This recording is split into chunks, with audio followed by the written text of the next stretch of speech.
growing up, when you're a young adult, I'm currently 23 at the moment, and to be honest, I still kind of feel like I'm still a kid. I guess you can say a college student or something like that.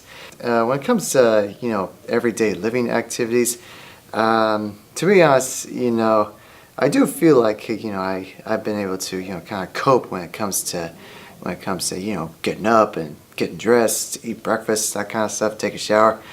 Definitely not in that order, but yeah, I do think that's pretty nice. Learn how to do the daily routine when it comes to mornings and evenings. Sometimes I would say have like a little calendar that gives me kind of reminders on what to do. Hey, during this time you gotta work on the book, or during this time you gotta take a break. Especially in that part, because there were some times where I didn't really quite take many breaks when it comes to work. I just mostly just kept working and working until evidently I just felt like I had a mental breakdown, to be honest with you. And by that I mean it's like work too hard, not know when to break, and then so you just feel like where are you? Where am I? Kind of thing.